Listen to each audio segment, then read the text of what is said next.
just sign in on the chat. Just say who you are, um, and where you're from, and like maybe what grade level you teach. Like I see Julie let me know she was from Tukwila. So if everyone else could do that, and Heather's from Pasco, thank you. And just the grade level that you teach as well, that would just give me some information.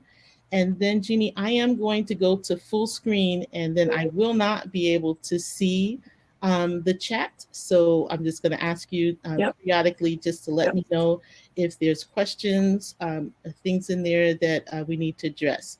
So I see Sure. we've got some library teachers, great.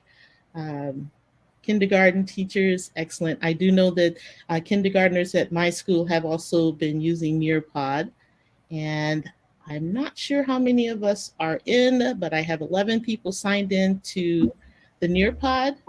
If you're not signed into the Nearpod yet, please go to the very top of the chat, and that's where you will find the link for Nearpod. Actually, maybe I'll also just put it in again, just so you Mm-hmm. don't have to scroll up to find it.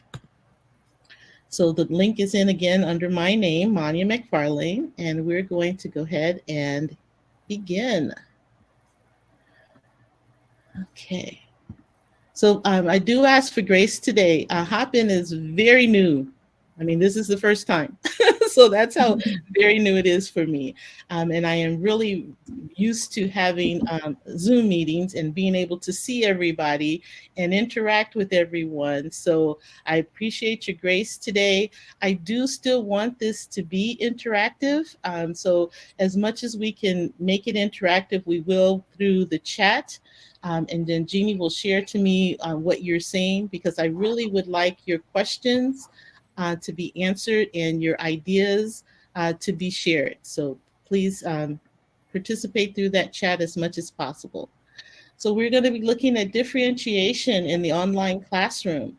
So this module is actually one that was created, I created for C-STEP last summer in order for teachers to have some tools to do the new things that we were doing last year that most of us had no idea of how we were even going to get started. So using differentiation through distance learning, but all of the strategies and things that you will see can also be used in the classroom. They actually started in the classroom. So how can we take what we were doing in the classroom and then bring them to distance learning? So now if you're going back into the classroom, excellent. You can take them back to the classroom if you haven't yet been using any of these strategies. Hopefully you will learn at least one new thing today. And maybe Nearpod might be it. If you're not a Nearpod user, you will learn about Nearpod today as well. Okay, so my name is Manya McFarlane. I am a National Board Certified teacher. I teach at Liberty Elementary School in Marysville. This year, my assignment will be fourth and fifth grade gifted. So that's a new assignment for me this year. I'm looking forward to it, trying to get all of my creative juices stirring really well so that I can keep my students engaged. And I am a C-STEP trainer and a board member for C-STEP. And as I said, this training initially was created for C-STEP and now being presented through this program. I also have a helper with me today, Jeannie Gruber. And Jeannie, if you'd like to introduce yourself. Yes, hello, my name is Jeannie and I work for C-STEP. I'm happy to be assisting Manya on the chat, and please do share any questions or comments, and then I can share them with the group. Okay. All right.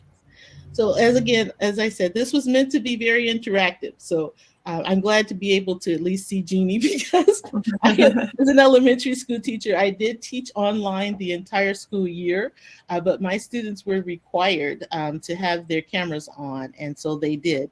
So I'm not actually used to just talking to no one, so but we'll work it out. All right, so this first activity is a Nearpod activity that you can do with your students. It's, you can use this in many different ways, but we're going to take a poll on how we're feeling today. So we're just going to get a feel for how are we doing today. So you're looking at my screen on here. You can see what it looks like from the teacher side, and on your side, you can see how it goes for the students. One of the other features is I can hide student names so that everyone is anonymous in how they're feeling. So if you felt like, you wanted to hide names, you could do that so that no one is knowing what other people are answering. So I just did that. I turned off the show names and I'm waiting on people to answer in. Also, notice at the top there's a clock ticking down. So we have 13 seconds, and counting down 10 now, to go ahead and answer this question. So if you haven't answered in, if you will, please do so. And I see a number of us have not answered in, and I'm wondering if it's because we're having Nearpod problems. It says no polls yet. Is it under a poll?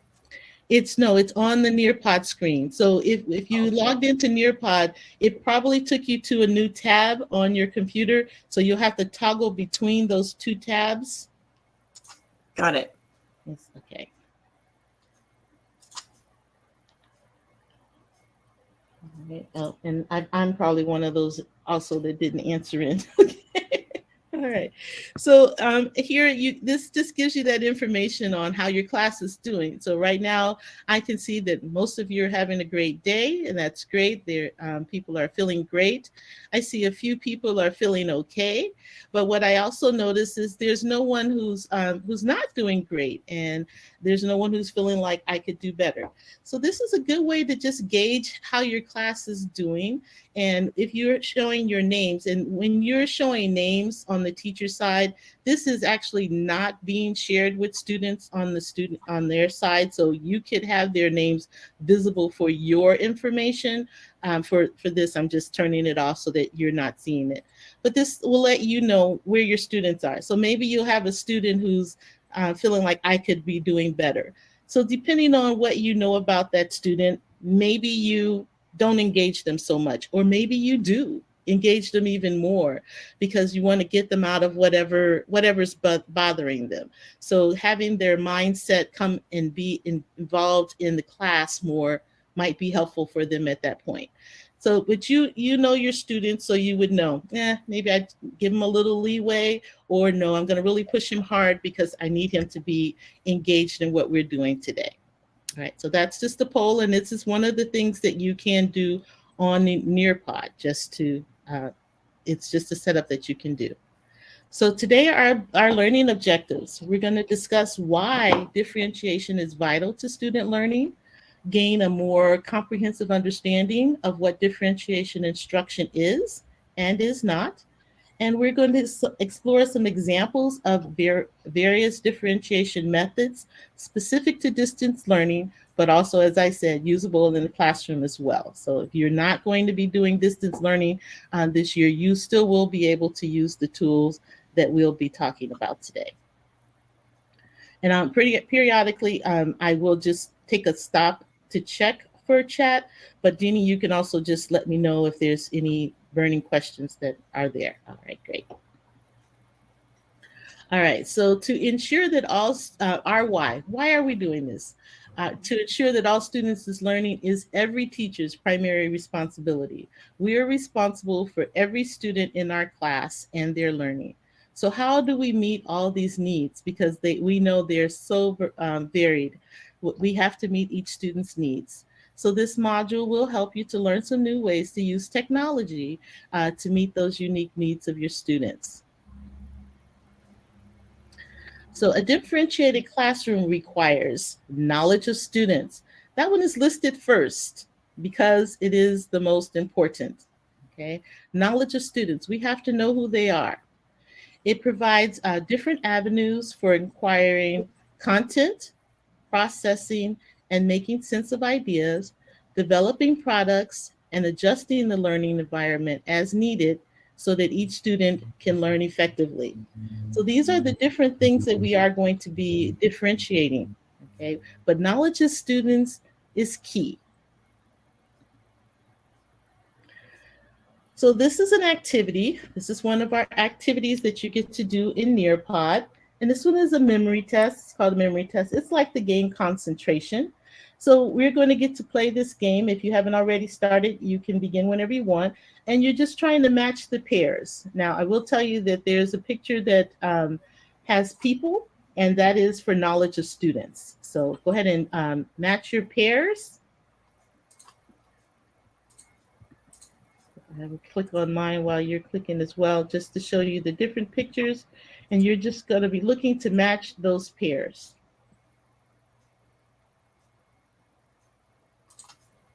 And this is an activity that you can use for many different things with kids.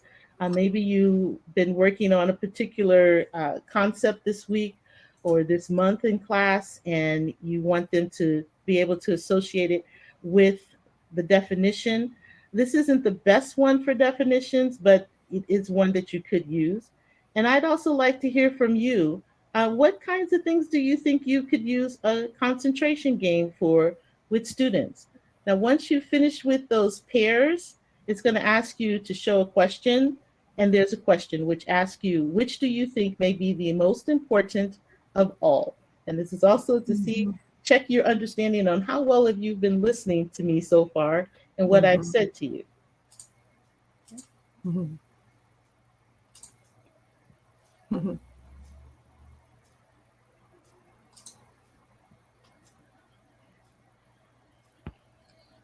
One other thing is that each of these activities that are in Nearpod also do come with a clock. So you can set a clock, and you will see some clocks coming in some of the further activities that we're going to do. So if you need to manage the class by having a timer set, like maybe 5 minutes or 7 minutes for each different activity that you're doing, you can determine that amount of time that you want to give them for that activity. For this particular one, since it was our first one, especially, I did not use a clock at all. So just give people an opportunity to click around and play concentration. Some people are good at that, and some people aren't. So this just gives everybody an opportunity to to show what they know, matching those pairs and paying attention to where they saw things. All right. So, Manya, we have a practical application question. Okay. If I plan to use Nearpod once or twice a week, would I just post on the board, go to Nearpod and take the poll? When students log in, will they be in my classroom or do I need to post a link? Okay, so you can do either. Nearpod has a setup like where we're using right now, where we're working whole group, so you can work whole group. You can also set Nearpod for students to work independently. Okay, so if you wanted to set up a poll, you can, and they're not in the classroom, they can go and do this on their own, at their own time, individually, and you can get that information. Does that answer that question?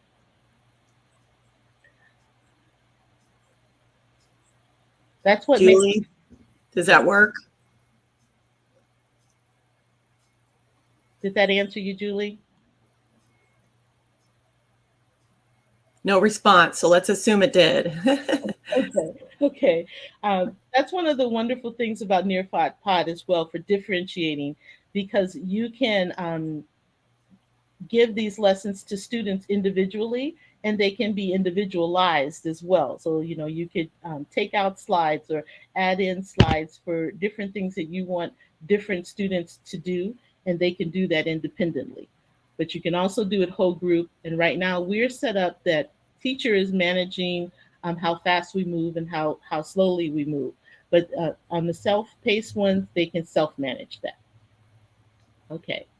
So, ways to differentiate the content.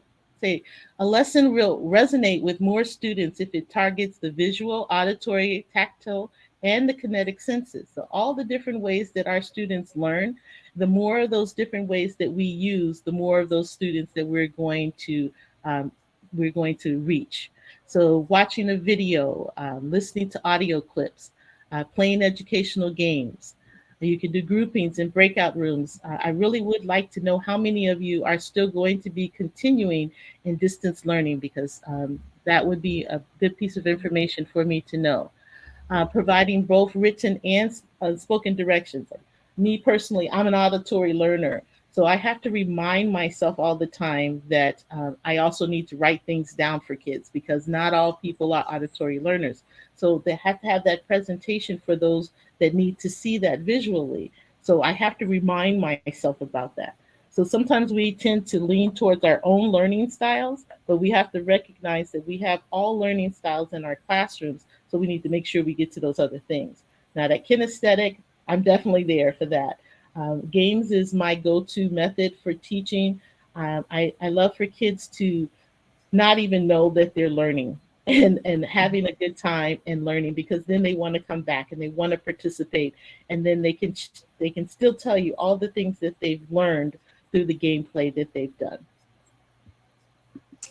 So there's a follow-up question, just to clarify. So do the students just log in, and when they log in, will their particular classroom appear? I guess how do they differentiate, and how do we know that the student is actually arriving into the page, the teacher's page, and not another teacher's page? Okay. All right. So the code, like the code that you logged in on today, that goes with your individual lesson. So when you're doing a Nearpod, you will have a code, like it's set at the top of the screen here. This is the code for this class, and I can send it in several different ways. I'm going to click on this and see if it shows. So I can copy the link like I did today and just put it in the chat. If like we're in a Zoom meeting, I could put it in the chat.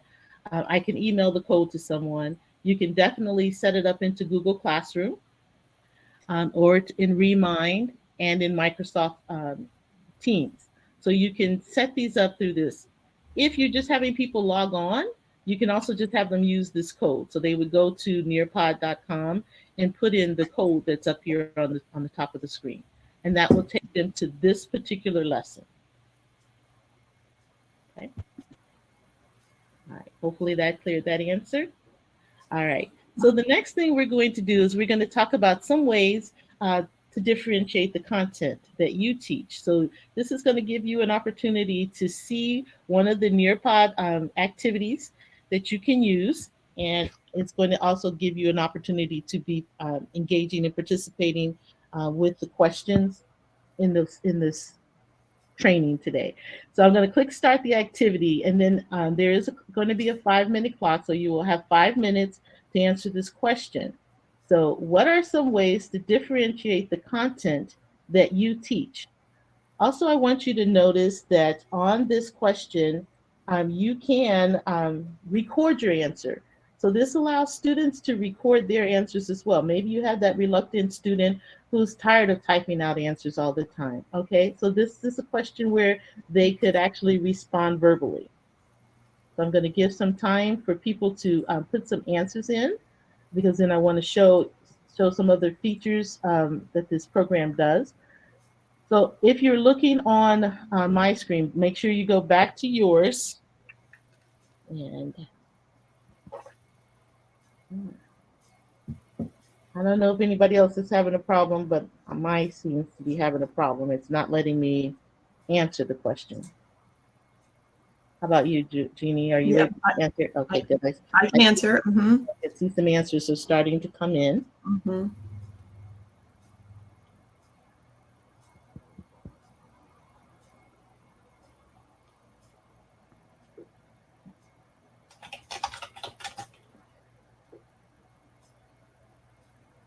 And on the teacher side, you can actually see when students are finished, so that you give them the time that they need if they need a little more time.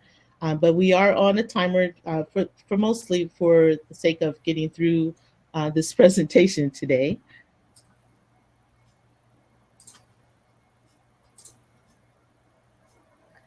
So I'm having answers like watching videos, playing games, grouping in platforms, audio instructions in addition to written instructions, games, projects, read books. They could write their answers and create a video in Flipgrid. Yes, and Flipgrid is also a part of Nearpod, so you can have that Flipgrid right in the Nearpod as well. Take a photo and write. Um, I can use Kami applications to make interactives where students can circle correct answers. Excellent. Okay, now I do want to just show you one of the features of Nearpod. Well, I'm going to wait till people are finished sharing, because what I do know, my students have let me know, is when I share the work that students are doing, it stops everyone else from being able to do their work. So I'll wait until the clock ticks down or until I Mhm. see that most of us have our answers before I will share any.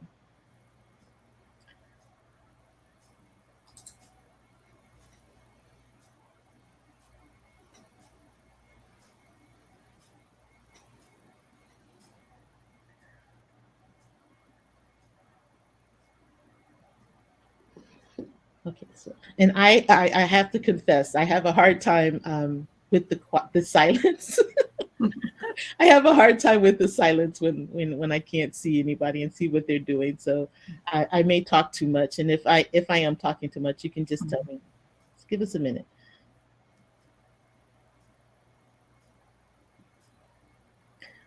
Projects with multiple intelligence in mind. Yes, thank you. Using blooms, I love it. Putting text materials on tape using auditory and visual means.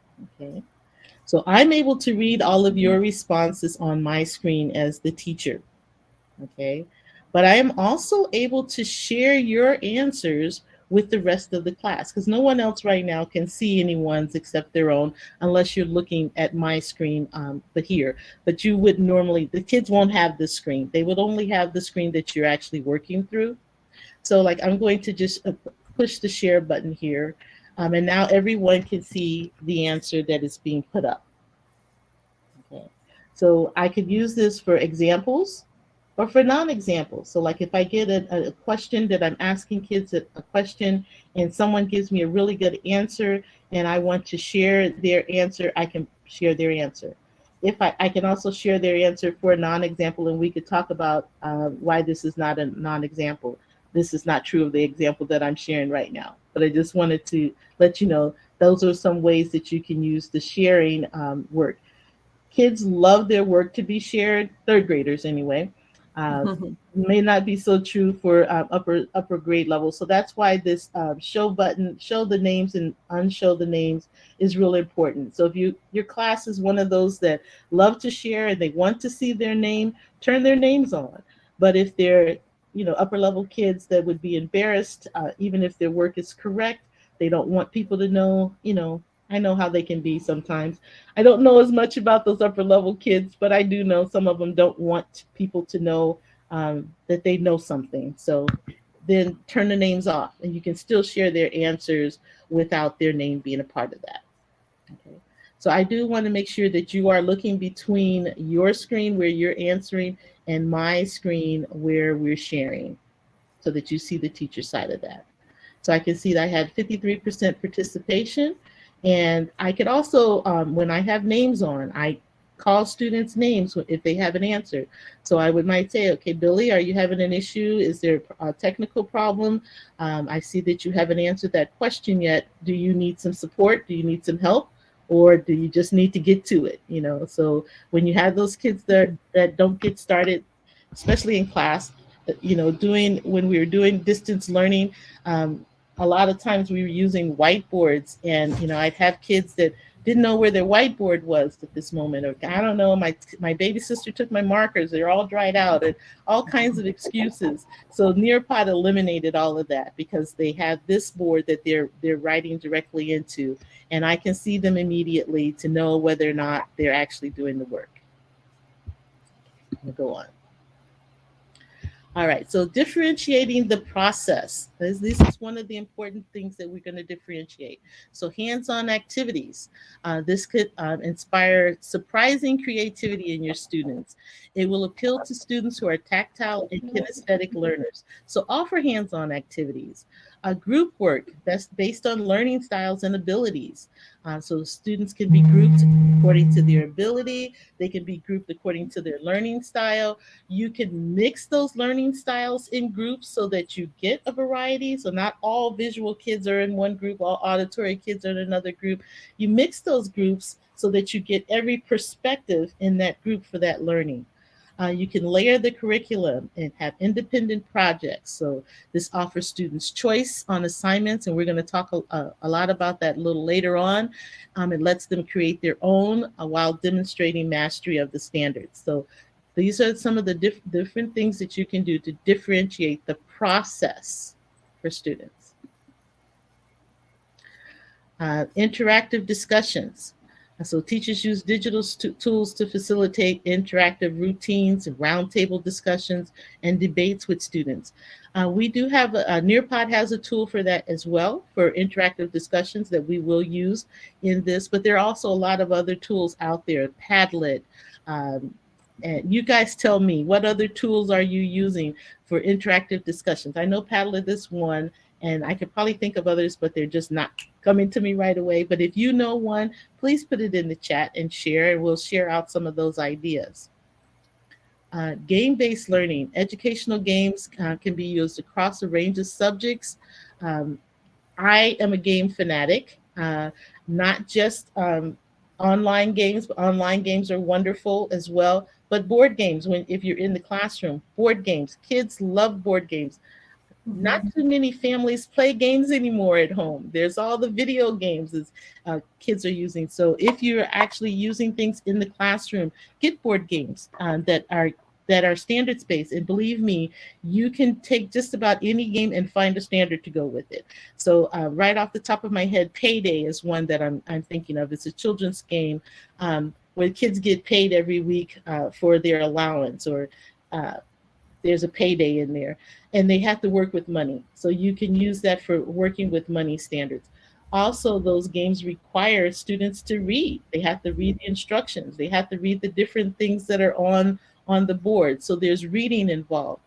Working cooperatively with other people. What a big thing that students really need to work on, being able to share, take turns, listen to each other. So it gives them a lot of skills that they can practice through game playing. And there are so many interactive games now online that give immediate feedback to students as well. I'll tell you, my favorite online game is Kahoot. I'm sure, hopefully, everyone has heard of Kahoot. But Kahoot, you can design games. You can design the content. You can decide the questions and the different ways that they're going to answer those questions. And it's not just the game. You can teach using that program as well. So that would be a whole nother lesson that I could teach about Kahoot. Anything in our chat? How are we doing? Yeah, lots of positive about Kahoot. Okay, good. Yes. All right, so this is another tool for Nearpod. So with this one, you're going to be able to use a text box tool, the writing tool, or even insert a picture in for your answer. And kids found this really fast, even without me telling them. They quickly found out that they could put a picture in. So this is just another tool that we're going to use from Nearpod to answer this question. So here we go. All right, so on my side, I can see everyone's answer. If you click the arrow after you read the question, it says create another way you could differentiate the process in your classroom. And then if you click the little arrow, that'll get out of your way so that you actually can see your workspace. Down on the bottom there, you have the arrow for drawing. You have the marker tool. There's a highlighter tool, the text box, the one that looks like a little mountain with a sunset. That's your picture tool. So you can go to Google and find a picture and put it in there to answer the question. And then the one at the end is an eraser. So you can erase. You can redo and undo work that you've done. You can delete it, and you can lock it before you submit it. Okay, so yes, please go ahead. We have about 4 minutes to answer this question. And even if you're not answering this question, I just want you to use those tools to see how kids can interact with the different tools that are available for interacting. But if you also answer the question, that would be great too, because that helps other people in here to find ways to differentiate their processes.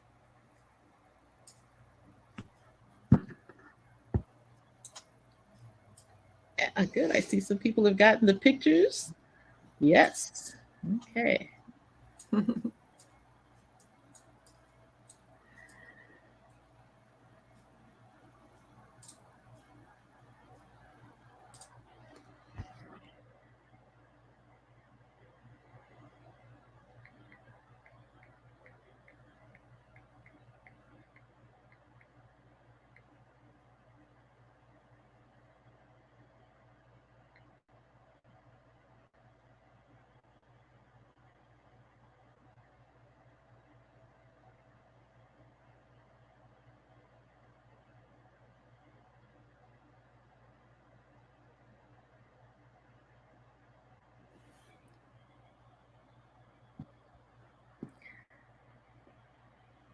Okay.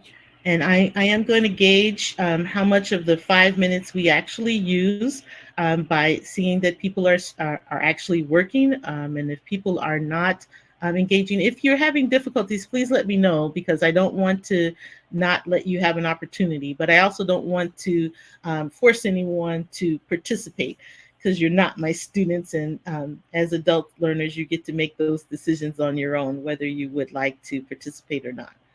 Uh, but I am going to start sharing even before our time is up, just so I can show you that that sharing is available. So, like if I click on this person's, I can share their work, and I see they found a picture of a group of people working together, collaborating. Excellent. So that's one way that we can um, differentiate that process. I say, oh, this one here, yes, I love it. Just play. Yes. Kids learn so much by playing, so much. And I really feel like kids don't play enough these days. So if we can give them learning opportunities through play in the classroom, we should. And I don't just mean the younger ones, I mean all of them. Give them my kids are all grown, and I'll tell you, whenever we get together, playing is what we do. There we have board games. They love board games, and we play board games, and we learn about each other through those board games. We learn new things through those board games. So play, it's important at all levels, at all levels. Okay, now usually I can't share an answer unless it's been submitted. So there was a couple that I wanted to share, but you actually have to push the submit button before I can share it. So it shows up yellow on my side. And so you have to push that submit button before I can share it to others. So make sure you're doing that. And we're coming down to the last 30 seconds.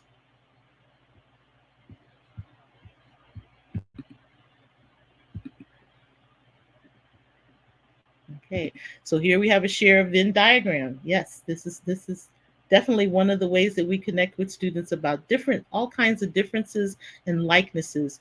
We could use this for everything, SEL, and just about every subject, books that we're reading, doing comparison and contrasting, comparing, contrasting books to movies or books to plays. So lots of things there that we can use. The kids do always tell me, though, I forget to push the unshare button. So I remembered that. So I'm coming back to unshare so that you can continue to see your work. All right. And again, if you're looking at my screen, you can see where, as the teacher, I get to see everyone's response as they're working on it, as they're writing it.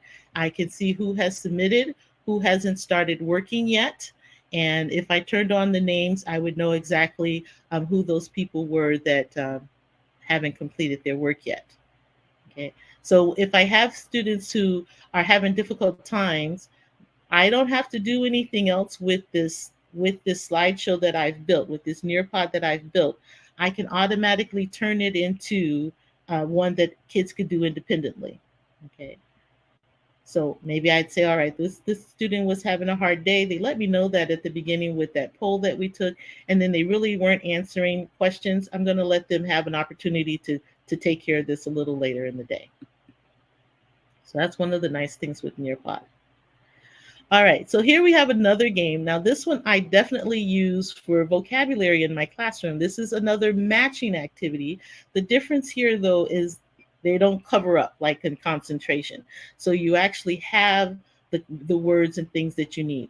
I did figure out quickly, though, with students. I didn't change this one for you guys, but there's too many words on your page, and that's okay. You're adults, you can handle it. You'll read them. But with students, you don't want to give so many words on the card. And it was also helpful for them to have a picture along with the words to help. So, like with math vocabulary. So, for me, when I use this, their math vocabulary would be up there all week. So, each lesson that we did, they had an opportunity to do this activity. And so, the objective was to get to the correct answers at least with one less try. So if it took you 13 tries on Monday, by Wednesday, maybe you should be down to 10 tries before you got all of those activities correct. So this one is going to give you an opportunity to see what you've learned so far about ways to differentiate.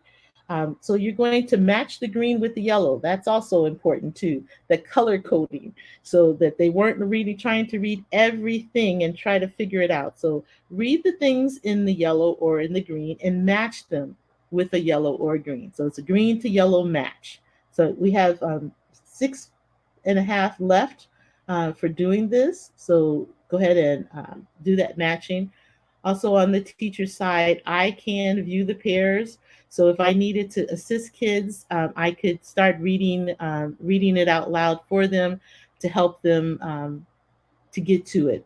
So a lot of times I would, let them get started, and then I would start reading for them, so that if they're having difficulties with the reading, that wouldn't be what's keeping them from doing the work.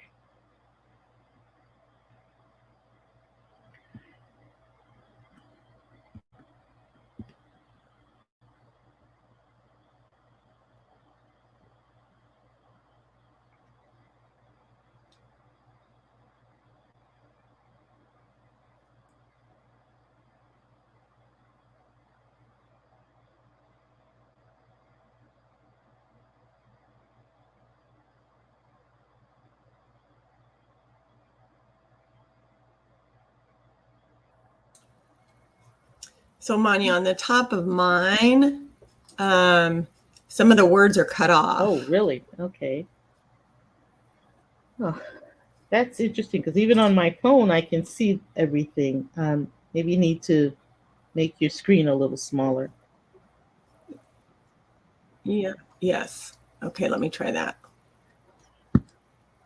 Anyone else See, have a that? few people have already gotten all their 5 matches. Good. And then it tells me how many tries it took you to get them. So I have a few people that got every answer correct the first time around. Great job.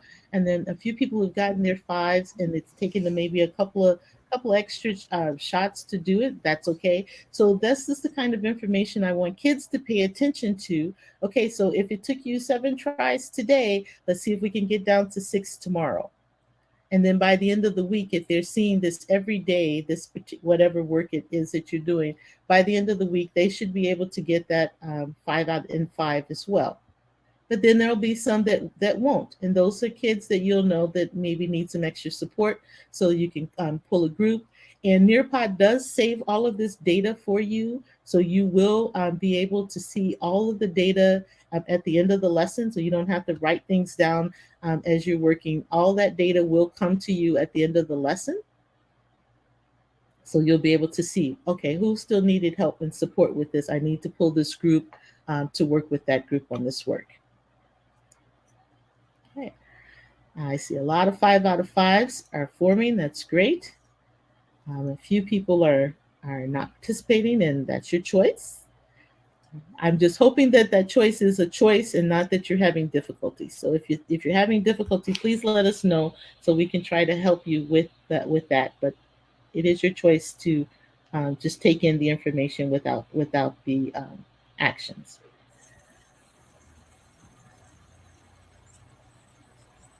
Okay, so even though we have 3 more minutes available, it looks like those of you that are working are finished. But if there is anyone, just flag us. Just say, nope, don't stop yet. I want to get this, and please don't stop me, because I won't. But I don't. I'm a real, as you can see, I'm a problem with dead spaces, like being on air. I don't know.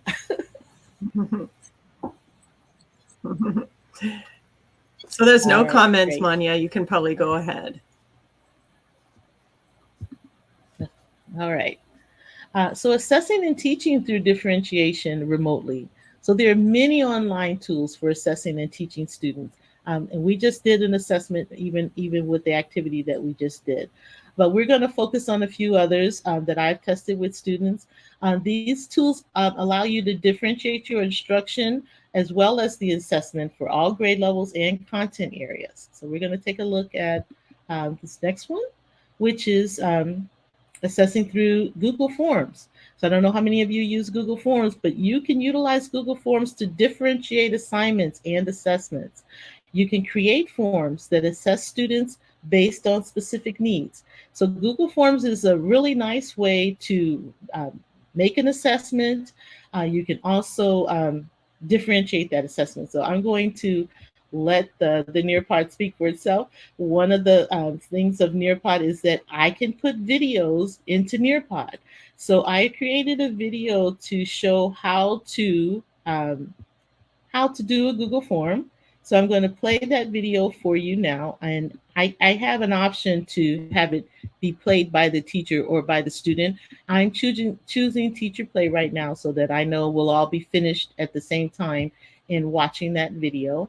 So once I push the play button, you'll be able to watch this video.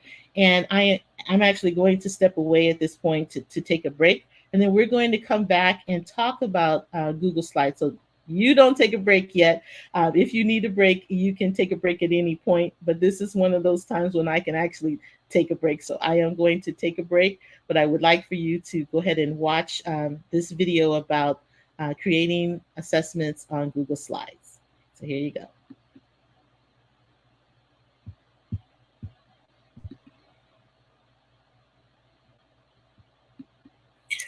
Okay, so the first assessment I'm going to show you is a Google form. This is an example of Google form. Google Forms is a free resource for teachers, and it allows you to create quizzes to assess students' learning in a more traditional way. So when you set up your Google form, you're basically going to give your assessment a name, give it a description and maybe some instructions.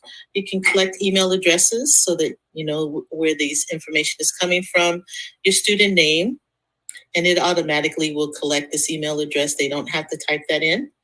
And then you have the questions that you're going to ask. Now, you do get a variety of different kinds of questions that you can use. This particular test shows some of those, and then I'll show you a few additionals. But true false questions are checkbox, where they just check the box to answer true or false. Then you have some multiple choice, so they can choose the correct answer from a multiple choice. You have a short answer response where they just type in their answer, maybe a sentence, probably not more than a sentence, but it will take more information if they have more to give. And then long answer text, which is like a paragraph worth of information that you want from the students. There are some other choices, so I'm going to let you see other choices that you could have if you were adding a question. So I'm just going to drop this in wherever it just went. Okay, so here you can do a drop-down menu. You can do a linear scale. So those are good for when you're doing surveys as well. There's a multiple choice grid where there's more than one answer that you want them to give, or even a check box grid where they could check several different boxes to answer the questions completely. Okay. You can set backgrounds in this, and it'll show you how to do that. You just choose. There's some choices that you can make. There's also uploads if you want specific things on your own. And then it will give you feedback. One other thing is you can set this to give your students feedback immediately after they complete the test. So they can see the answers that they got correct and incorrect.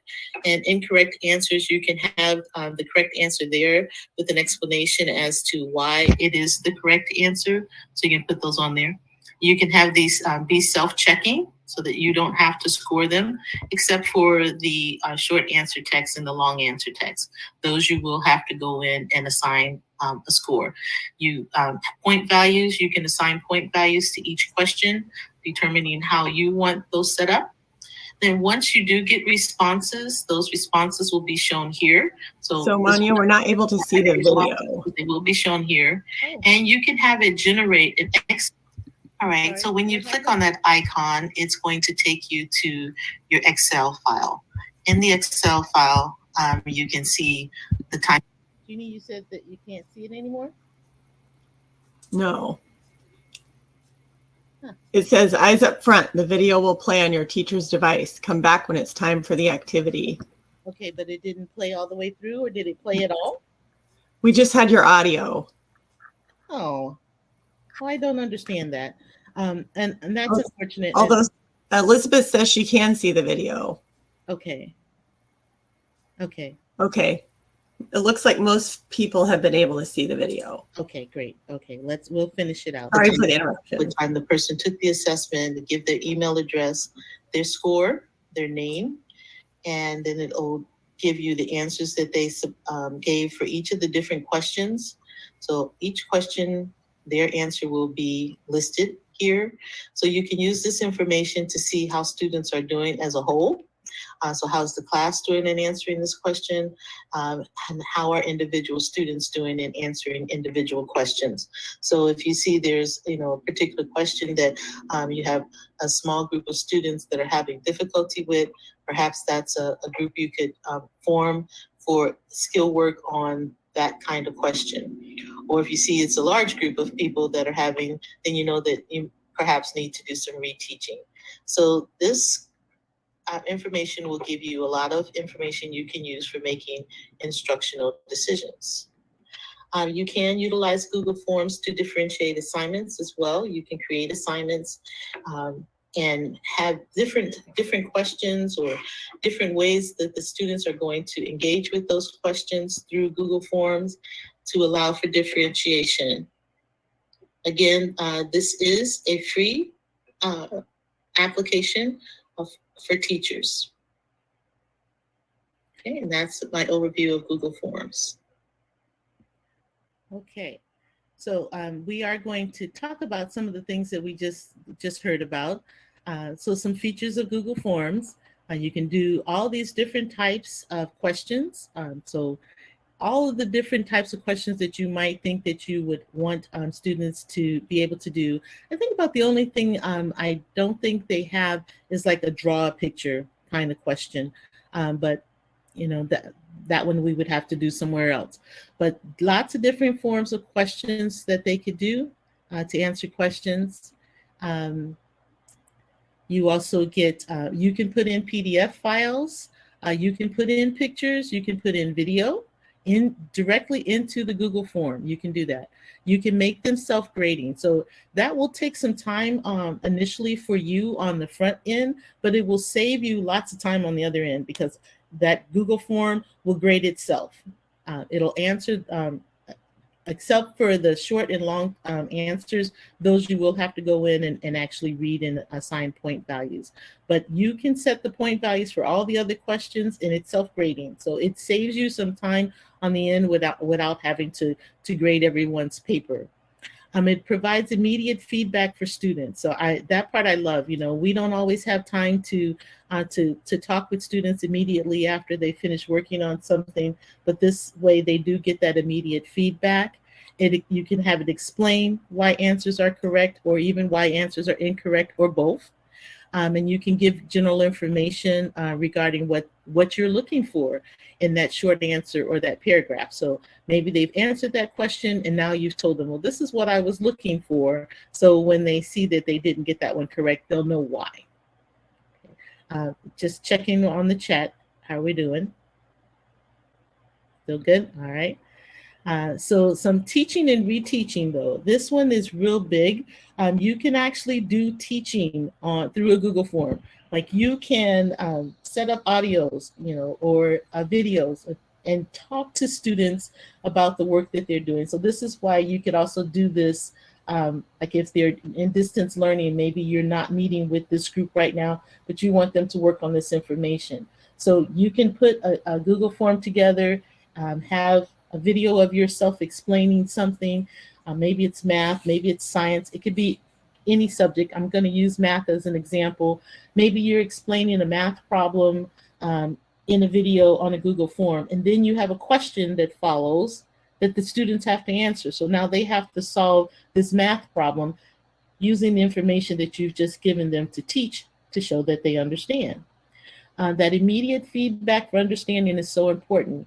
And Google Forms also allows you to do reteaching immediately. So let's say you've given a question, the student has gotten it incorrect.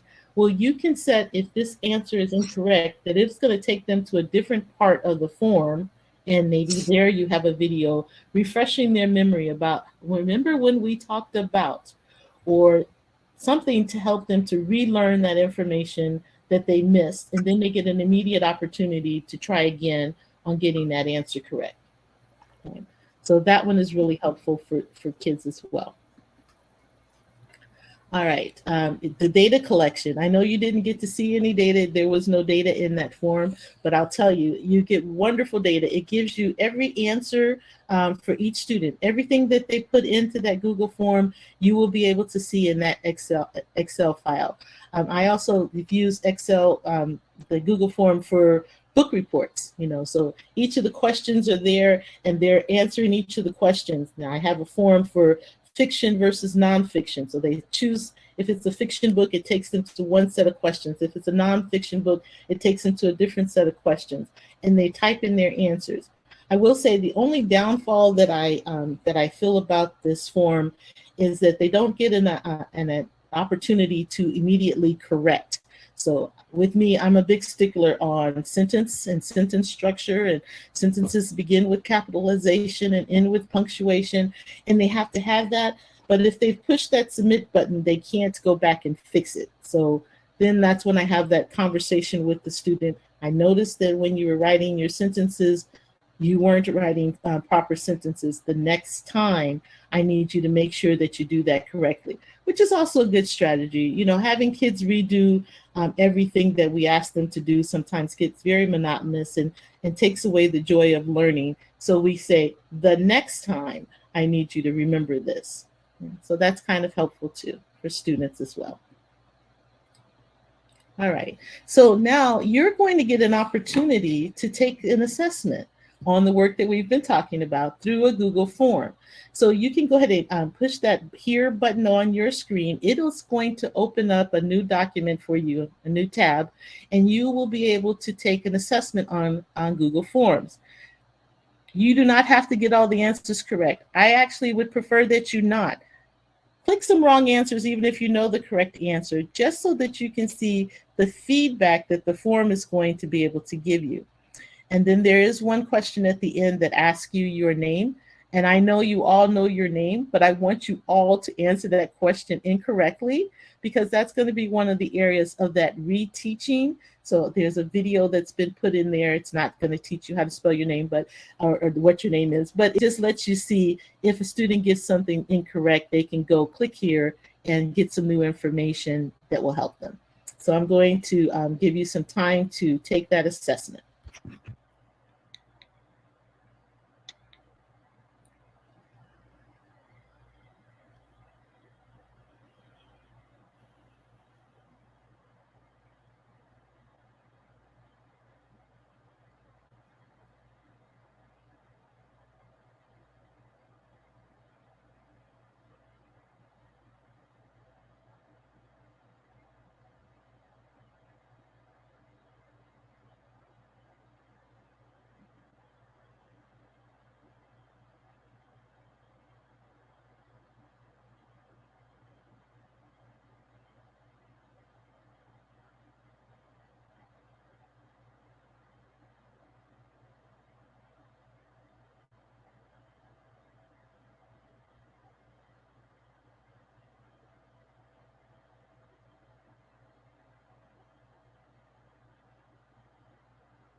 Okay. Unfortunately, Hopin doesn't have a reactions button. I would ask you to give me a thumbs up or something if you're finished. Um, but if there is anyone needing more time, if you could indicate that in the chat, that you're still working. Even if I get one person still working, then I'll know we need a little more time.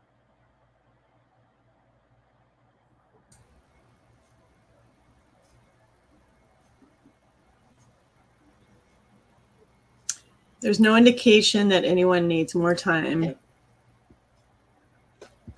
All right, then we're going to carry on. All right. So I hope you all found that helpful and useful, and that you enjoyed that video. Since that's just my way of letting us all know that we should feel appreciated. And I'm thinking maybe this year our families will be appreciating us a little more as well if their students all get to come back to school.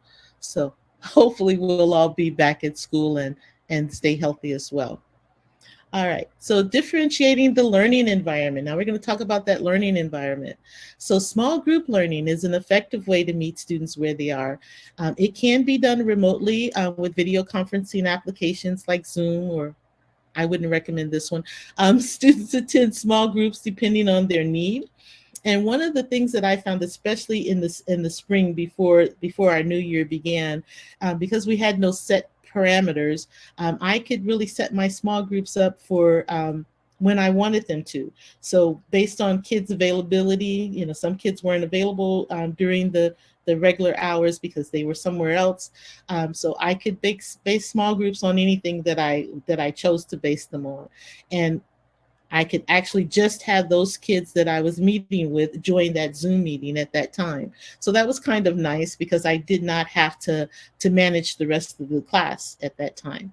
But once we got into strict time sets that we had to be working with kids, that kind of went away. But I was able to find other ways to work with those groups. So you can have the whole group instruction and then do breakout groups. Um, Now, even with breakout groups, sometimes that got to be a problem because you can only be in one room at a time, but I found a way around that. You can use your cell phone, log into a Zoom meeting, and then you can be present in two breakout rooms. So it got kind of set up. I started using my cell phone, and then I have another computer. So Mrs. McFarlane was in the Zoom meeting 3 different times. So that meant I got to go to 3 different breakout rooms with kids. I also utilize families. Sometimes I had families who were continuously in the screen, whether I wanted them to be or not, and I really didn't care if they were, but I could tell by the parents that were participating, those that were involved, that this parent would be a good parent to monitor a room. They didn't have to teach anything; they just had to be present so that kids knew an adult was present in that breakout room. So I could use parents for that, and I didn't have to worry so much about whether or not they had filled out the paperwork at school to be a volunteer. But I did stress to them that I really just wanted them to monitor. I know they couldn't touch anyone, but I also didn't want them to say things that might have been inappropriate. So I really, paid attention to those parents before I would ask them to monitor a breakout room. If it was one of those houses where I constantly had to mute people because there was yelling and screaming going on, then I didn't ask that parent.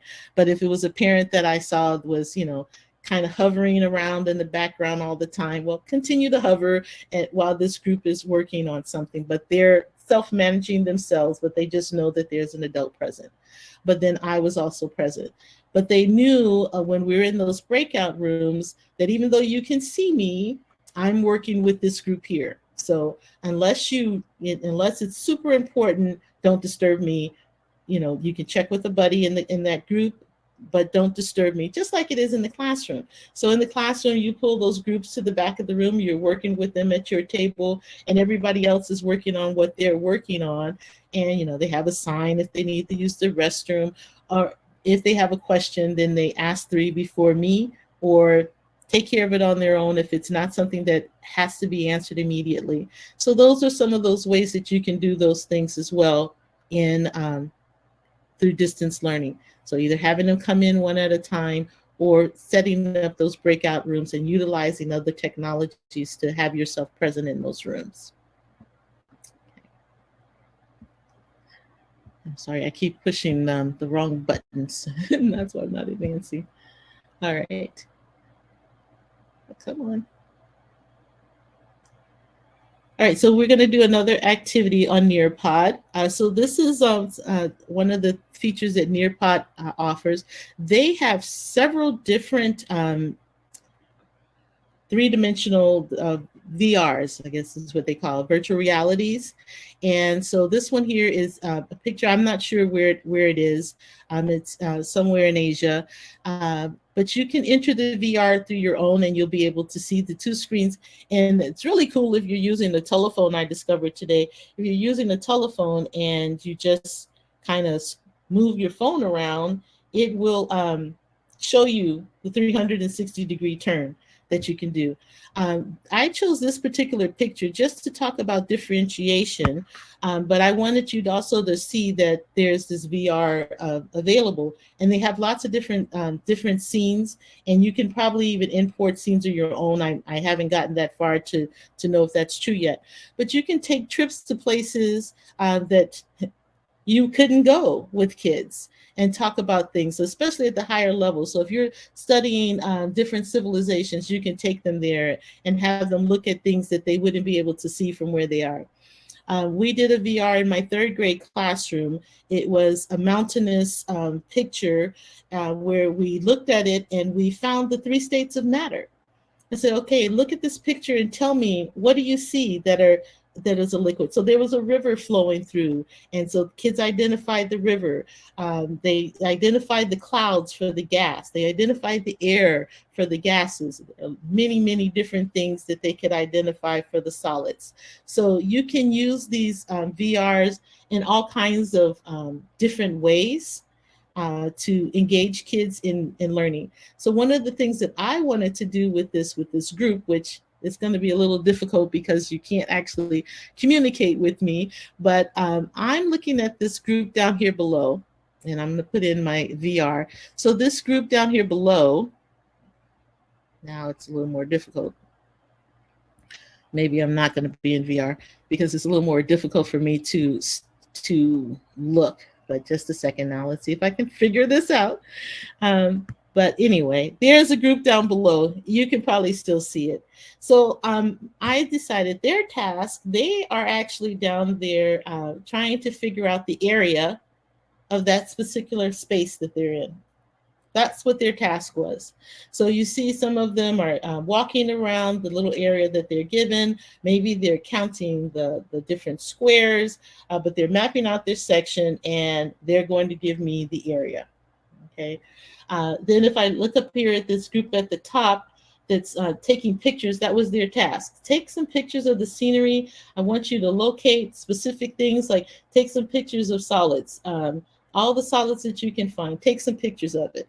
So this is just another way to talk about differentiation. You have a whole group of people, so they're your students. You're out in this place. What can you do with them besides talk about the historical value of the area that they're in and all that information that you're going to give because they're on this particular field trip? They can do other activities that you can differentiate with them.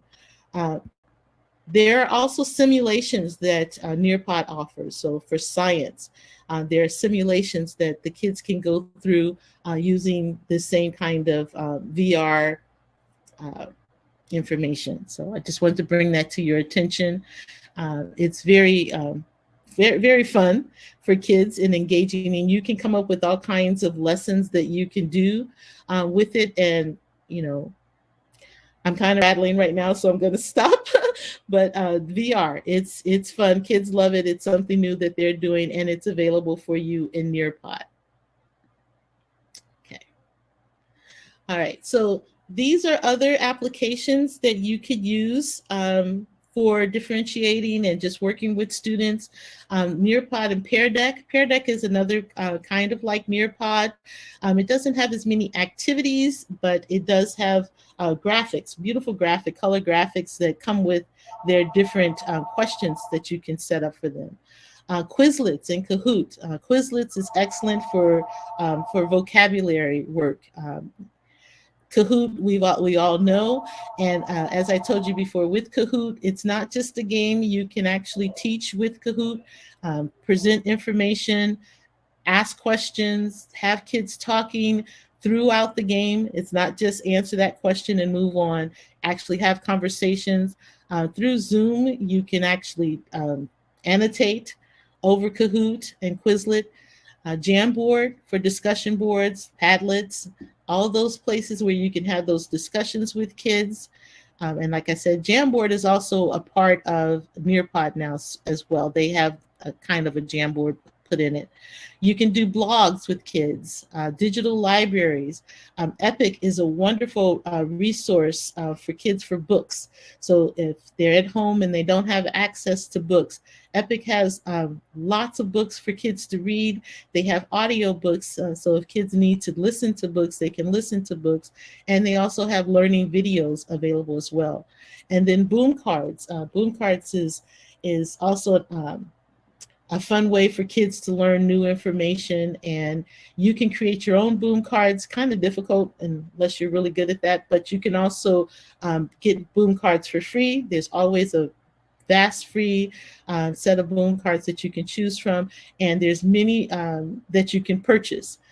Just about all of these sites, like Pear Deck, Quizlet, Kahoot, they have already made, and Nearpod, they have already made things that teachers have already created that you are welcome to use. Okay. And then there's also where you can create your own. Okay.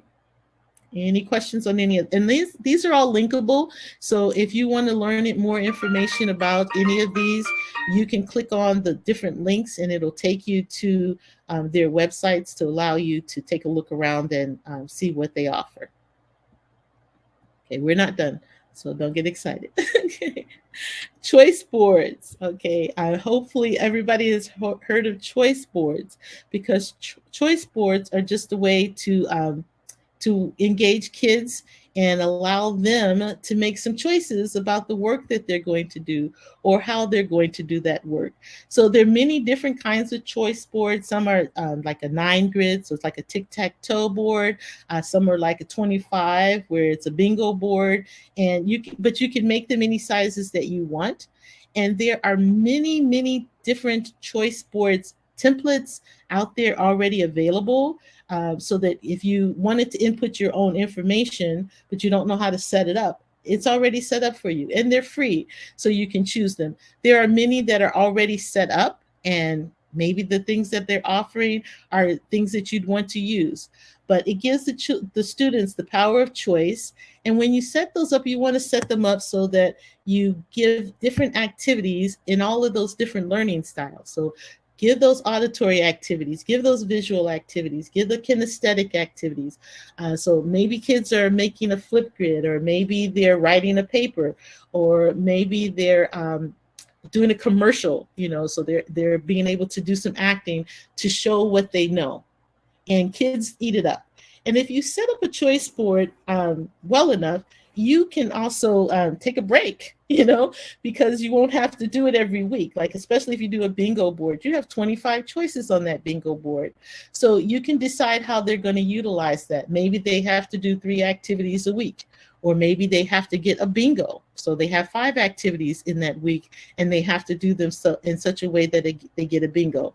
Now, you also don't want to set it up so that kids are only ever working in the learning style that they like the best. They have to learn to work in all of those different learning styles. So like maybe you set that bingo board up so that in order to get bingo, you would have to have done a different kind of activity all week, so that they get experiences with the ways that don't work best for them, but they still have to be able to do in life. Always have that free choice. So that free choice, maybe it's where they make up their own activity for free choice, and then you can take those activities that they make up and put them in the next board the next week, or the next month, depending on how many days your board is good for. I love that one. When kids are giving me ideas, I don't have to come up with all of them. So whatever that child decided they were going to do for free choice, I've taken their choice and added it to the next board. So then I don't have to think of all the ideas. There can also be free choice where it's just a free space where they don't have to do anything. So if you're setting these up for homework, maybe they need a break today. They choose to do that one on this day because maybe they've got soccer practice or they've got swim lessons, all the other things that kids do, and this is that day where we could really just take a break from homework if it's for homework, or just taking a break from an assignment if we need to take a break. So they work well for homework, but they also work well in class as well, for kids to be able to have choices in the work that they're doing and in the ways that they're presenting and processing that work. So these are just some other ways to show you. You can use them in all subject areas. So this is literacy, but you can use them for all subject areas, for math, for science, for reading, for art. So any subject area they could be used for. You could also have one that encompasses all of the subject areas. So maybe that's how you get a bingo, by doing one in each of the subject areas, or your tic-tac-toe, 3 in each of the within those subject areas. So choice boards are a wonderful way to differentiate instruction, meet children where they are. And you can also have different boards. Maybe everybody doesn't get the same board. That's a way you could differentiate that instruction. So the higher level kids, maybe they get a different board than the lower level kids, or the lower level kids are getting a different board than the middle group of kids. So you can have different boards, maybe even make that a choice. I'm a firm believer in whatever I do to help one student, everyone should have access to. So if it may be easy, and they'll figure that out. If they're working on work that's too easy, at first that feels like fun and they'll want to do it, but eventually they get bored with what's too easy. Miss McFarlane, that was too easy. Okay, well, don't make that choice now. Go make a different choice. So even if you had those levels of boards that they can have, and those challenging boards, I never tell a kid they can't do that. Why not? Let them find out. Maybe they can do this one. They might find that they've got the skill for this particular work. So let them try it. Don't tell them they can't do something. They will learn that on their own quickly enough. And so if they take that challenging board and find that it's too challenging, then they'll know, okay, I need to make a different choice. So allow them those choices, allow them to do that learning about what's comfortable and what's too much and what's too little on their own, unless you see that you got that kid that can do it all and they keep choosing that board that's too easy. Then you say, okay, at this point I'm going to have to make a choice for you, but that's okay too. I also wanted to show you just that you can do a presentation, you can do a slideshow within Nearpod. So one of the things I just thought about a couple of days ago, why would you ever want to do a slideshow in Nearpod? Because it is a slideshow. But then I thought, well, this could be helpful for individual work. Like maybe you had kids each do a slideshow, and then you put it all in a Nearpod. And then you can just show each individual student's slideshow with their one slide in Nearpod without having, to figure out, okay, I got to click this button to get this student's work up, and click this one to get this student's work up. All of their work is just included in the Nearpod, and each slide is a different slideshow. So I thought, oh, that's a pretty good idea.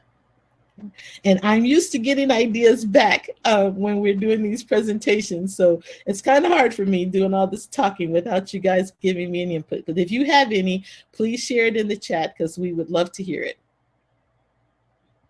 Okay, so I'm going to go on to the next one.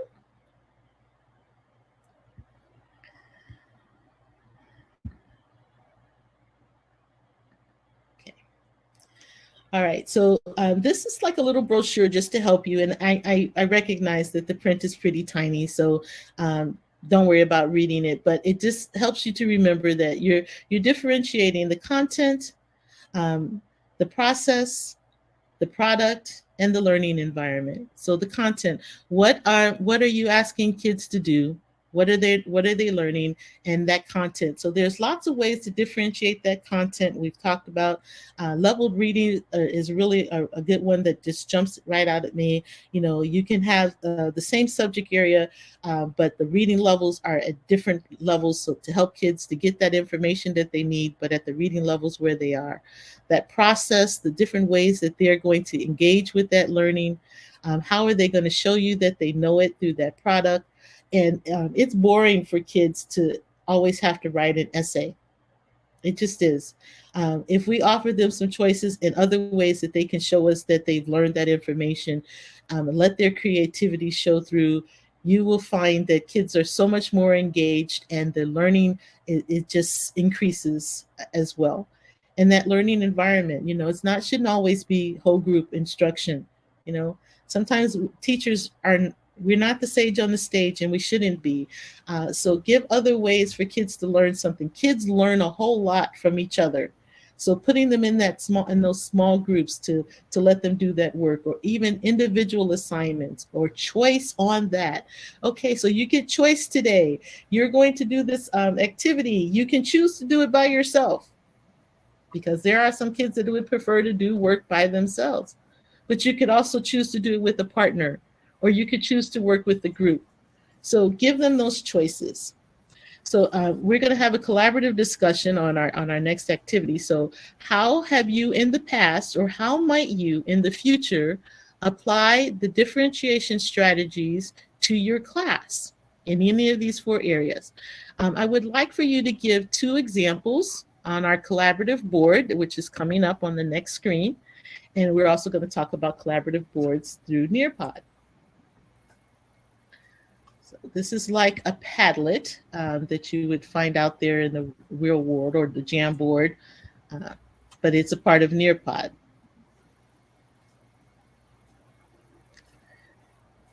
Come on, here we go. All right, so here you have it. And it's asking me would I like to approve student comments before they're posted, and I always say yes. So you can determine that on your own. One of the reasons I always say yes is because, like I told you, I'm a big proponent of sentence structure. So I tell students that they need to answer in a complete sentence, and if they don't answer in a complete sentence, I don't accept their answer. So I asked students before, I said, what happens when I reject your answer? Do you get an opportunity to just fix it? And they said, no, Miss McFarlane, we have to start all over. And I'm like, oh, okay. So you know that. Okay. So if you don't want to have to start all over, you're going to make sure that you have given me a complete sentence that starts with a capital letter, has an end mark appropriate for that sentence, and that your sentence makes sense. And all of your capitals are correct. If you put names in there, they're capitalized. In the word I, oh my gosh, 3rd grade, we do not, no matter how many times I tell us, we will refuse to capitalize that word I. So anyone teaching lower than 3rd grade, please, please, please, please, please stress that the word I, not the letter, but the word I, has to always be capitalized. Actually, I think I would even be happy if every I they ever presented was capitalized, just so the word I is capitalized. But now we're just going to put in some ideas. How will you differentiate in 2 of the areas: the content, the process, the product, or the environment? So go ahead and start sending in your answers. And then you can also check on my screen to see how the teacher gets to look at those before they get posted.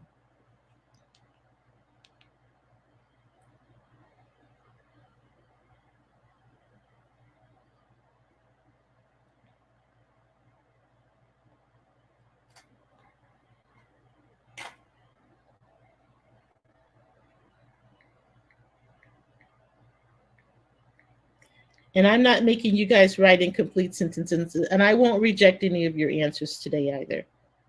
So if you just want to do bullet points, that's fine. So there is an answer that just came through. So if I click on it, so you can see there's a 1. So I click on that, and you can see this on my side. So I can click on it and I can read what it says. So this way I don't get inappropriate things written. No one will be saying things that are inappropriate for school. And then I can check the checkbox if I'm accepting it, or the X if I'm not accepting it. So don't be afraid to put in your answers, please. I'm going to accept everyone's answer unless it's inappropriate.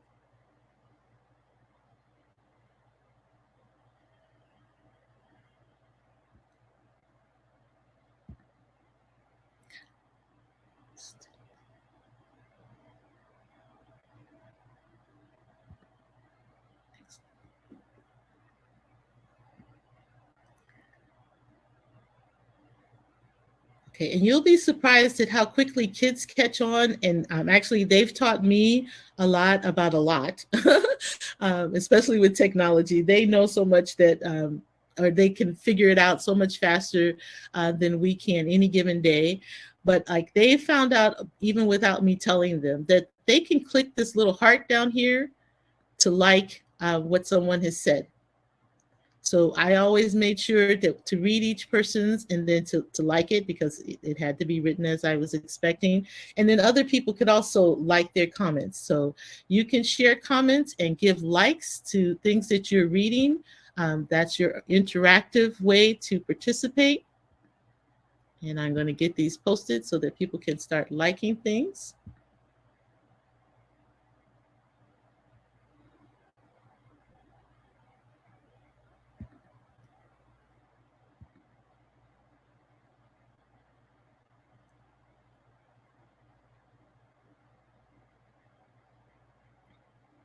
And even if you only have one answer to give at this point, you can give one answer. I'm being very flexible with you guys today.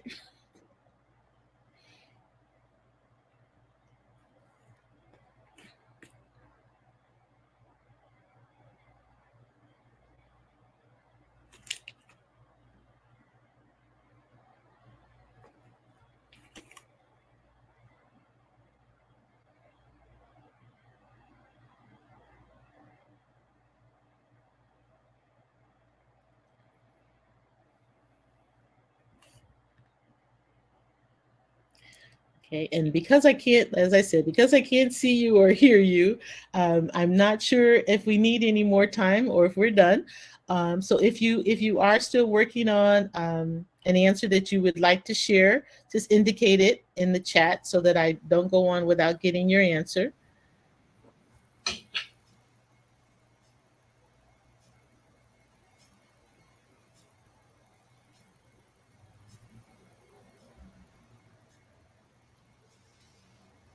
Okay, no comments, but Okay. there are some questions related to just programmatic or application. So maybe between in a Okay, and we'll transition, I also can have ask some these time questions. when we're done to just take general questions that aren't specific to any particular thing we're talking about at the time as well. Okay, videos, interviews, and audiobooks. Yes. Oh, I love that interview idea.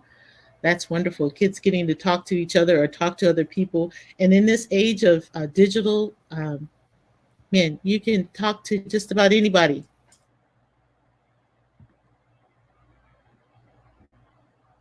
You know, we used to do the pen pals across the classrooms. I worked in Ohio.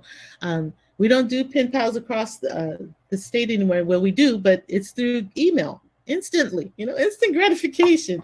I don't know. It's not helping the post office, but our kids are being able to communicate with other people, ask questions about what they're doing in Ohio with a teacher that I worked with previous. So there's just so many different ways that kids get to learn these days. All right, we're going to move on from our collaboration board. Give you a feel for that. Okay, and then if this will come on. Come on, come on.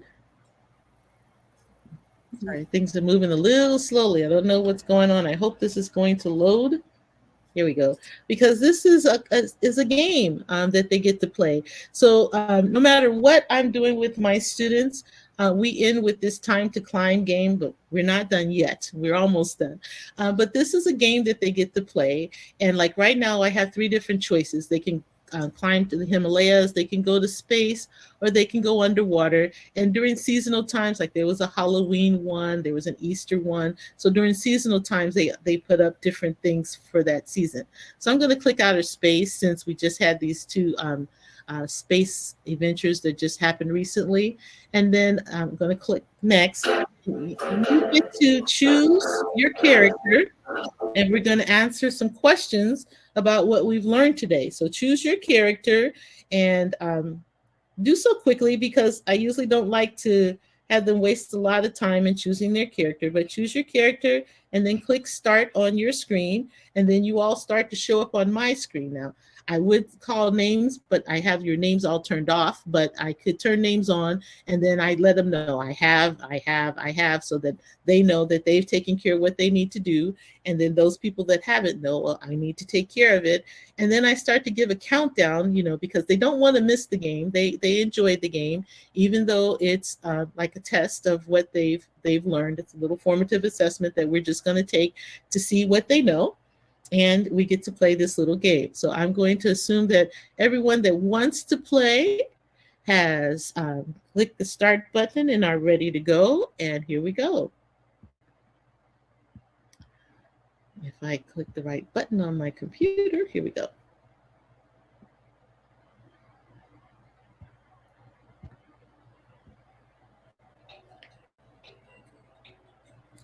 All right, so what are the components of differentiation?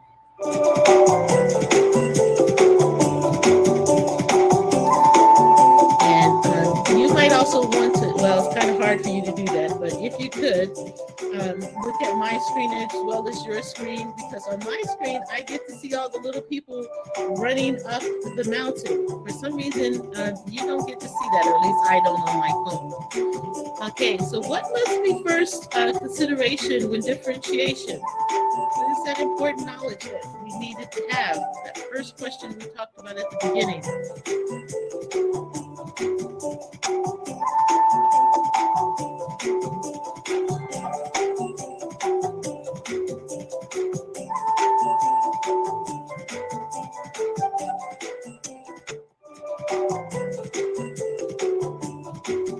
Okay, students showing their learning in a variety of ways is an example of what? Product, content, process, or learning environment. Showing their learning in a variety of ways.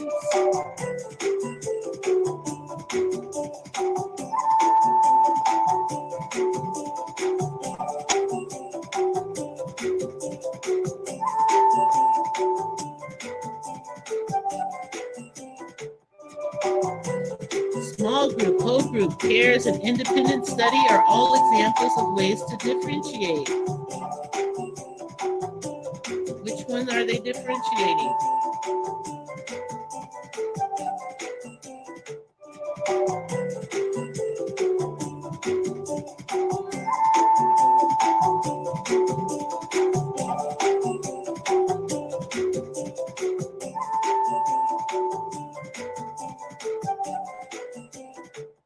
And our last question, choice boards are an example of which form of differentiation?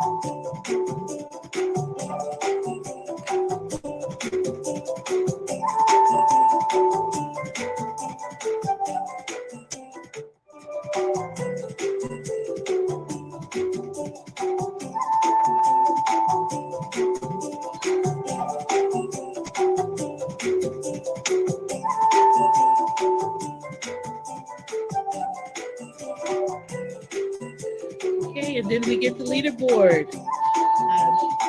So I don't have your names, but you have your names. So hopefully you know who those first, second, and third place positions are. And if you look back at the teacher's screen, you can see on my screen how it looks for the teachers. So you see who has the points. It doesn't really matter unless somebody has 0, but it's just a little assessment to see how kids do. You will get a report, and I'm going to go on so that we can stop hearing the music over talking me. You will get a report that'll give you every student's answer, how they answered on each of those questions. That does come in your Nearpod report that you get at the end of that lesson. But I will tell you, I use Nearpod this year for every math lesson. And no matter how hard the math lesson was, we had this activity at the end of it. And when you ask the kids how did they enjoy math today, it was fun. It didn't matter how hard it was. It was fun because we ended with that little activity that just, even though it's just questions, they got to have a little figure going, running up a mountain or something. And they are using it in Zoom so they can see my screen as well as their screen, because they split their screens and they can see both sides of what we're doing. All right, so some other features of Nearpod that were not presented in this presentation. I told you they have 3D images for up close looks. They have the PinNet simulations for math and science, the interactive simulations, Sway for Microsoft visual presentations, self-grading quizzes. They actually have self-grading quizzes right within Nearpod. You wouldn't even have to take them to Google. Web content, you can input web content directly into your Nearpod. So if you wanted to send kids to specific websites, you could do that. You can insert audio to the slides. Flipgrid, it's connected now to Nearpod as well. So there are many, many things that you can do with Nearpod that are available. I'm going to go ahead to our last slide here, just for our last couple of slides, just to make sure we get through them, but then I'm going to take questions. So I want to thank all of you for participating today. I hope you found something valuable in this presentation that you feel like you can utilize next year in your teaching, either through distance learning or in the classroom, because all of the digital tools that we use can also be brought in the classroom and utilized in the classroom as well. Okay, and then I'm going to see if I can stop share my screen. That one, I don't know if I found that little icon. Let me see if I can find it. And I will stop sharing this screen and we will take questions.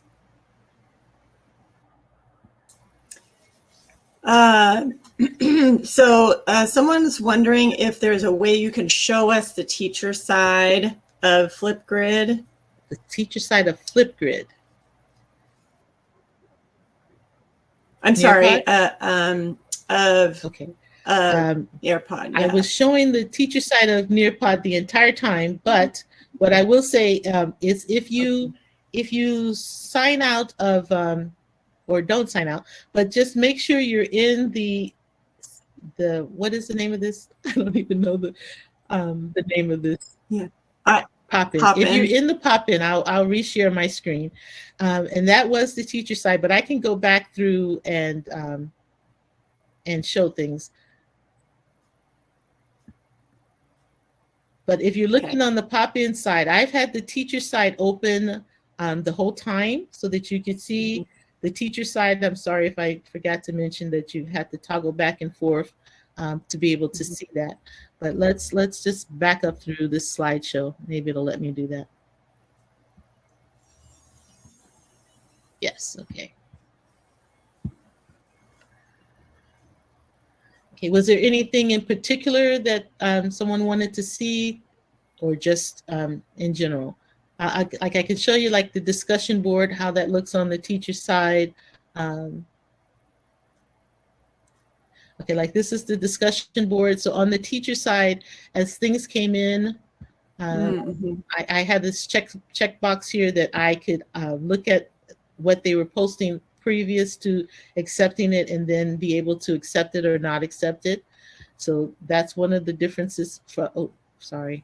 That's one of the differences that you get to see on the teacher side of the collaboration. So like if you want to check their work before it's posted, it'll let you see that. So I had this option to check work before seeing it. Okay. In any of the work where you were doing work, let me get back to one of those.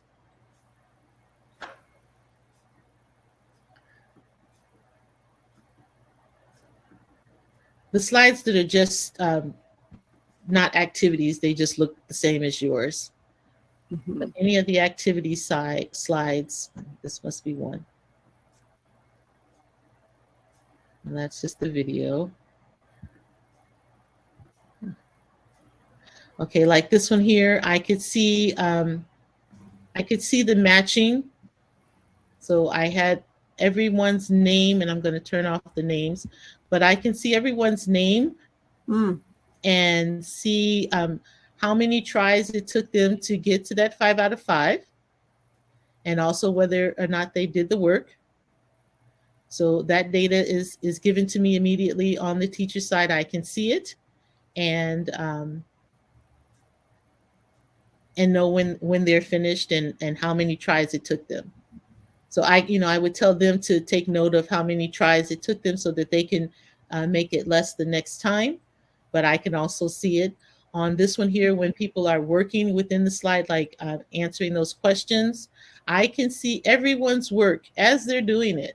So even as they're working on it. So like when they're doing math problems, and I can see like maybe they're adding and we should be multiplying. But before they even finish that, I can say, okay, Mary, you're using the wrong operation. This is a multiplication problem, so set that up correctly. I can give information and feedback even as they're working through their work, and then when it's submitted, when I see that the work has been submitted, I can share it to the class to show class, examples or non-examples of what we're looking for. So this is what the teacher side looks like. Everybody's is like having 24 whiteboards in your face all at once that you can see and see what work people are doing. Okay. And then on that poll one, I could it gave me this one again. This was the one where we could answer with we could do the audio answer if we wanted, or just answer. This is in the beginning where we didn't have so many people participating as well, but maybe getting used to the system. And then the poll where I can see, and like I said, I can toggle names on or off. The memory test, I can look at that as well. So any of the activities that the kids are doing, you can look at the data right away and see what they're doing. So in the beginning, we did this poll, and I can see every student's name and then where they selected, how they were feeling, so that I had a gauge of where the class is. Okay. Okay, as a follow-up to that, how did you make the activities and save them? Okay, so some of the activities like polling, um, it's already created. You just put in the question that you want to ask. Actually, all of them are set up that way. You just put in the question. So the draw activities, the draw writing, you put in the question that you want to ask. You can just type that up into the system. Usually, you're going to create a Nearpod in Google Slides and then upload it, or you can they've actually started where you can create it directly in Nearpod. I haven't done that yet. I've created mine in Google Slides. I don't know if in Nearpod, in order to create in Nearpod, if you have to have the paid version, but I use the free version, and it's also better for me with the free version because if I create it in Google Slides, it's held in Google Slides. It's not taking up any space in Nearpod, because even with the free version, after so much space, then you have no more space. So then you have to start deleting things. But if it's a Google slide, you hold it and you keep it, so nothing happens with it. So you create in Google Slides, and then you use the add-on for Nearpod, and it turns individual slides into whatever you want. So if you want it to be a drawing activity, a writing activity, you put them in there. The questions for the game, I just type in the questions and the answer alternatives for the game. So Nearpod is very user friendly. They also have things that are already developed, so you can also look through Nearpod and see all the different kinds of presentations that are already set up, and maybe those work for you, and you can just use those. Like they'll have things about different subject areas, and like maybe there's some about fractions or whatever your subject area might be that you're looking for. You might be able to find one already made, but creating your own content is also a great way to do it. Um, Ready Math is just one that I know about because we piloted this year. They have PowerPoints already ready for each math assignment. I can just take that PowerPoint, make it a Google slide, and then turn it into a Nearpod just by telling it to make it a write or a draw. Okay, you maybe answered this, but maybe you can expand on it. So did you create all these different activities and save them all together? Or are you jumping between different activities? No, it's like a slideshow. Nearpod makes a slideshow for you. So I create the activities like um, as I go. I don't know if I can show you guys that. I guess I could. Let's see how I could do that. Okay, that's what it.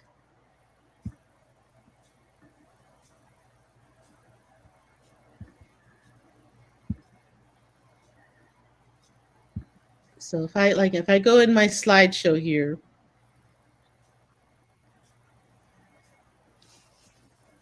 and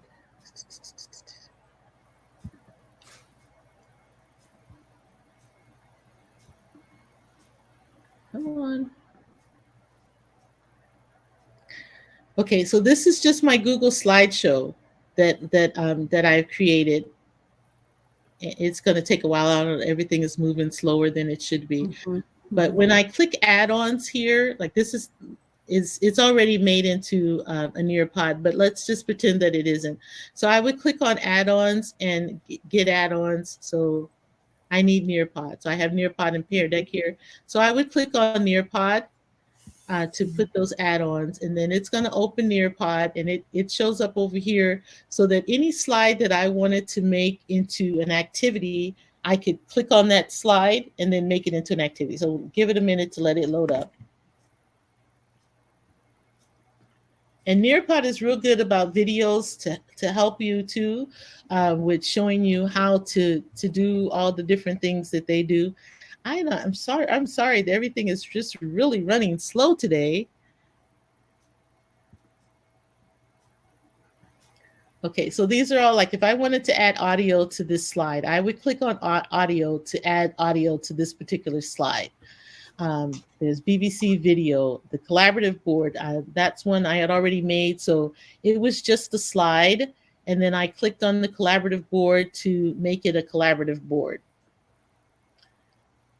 So this would be a whole new lesson in Nearpod. And there are video lessons out there for teaching, using Nearpod and all the different ways that you to do it. So sorry, I don't have more time to do a little more of that. Thank you. That answered the questions. Okay, great. Are there any other questions?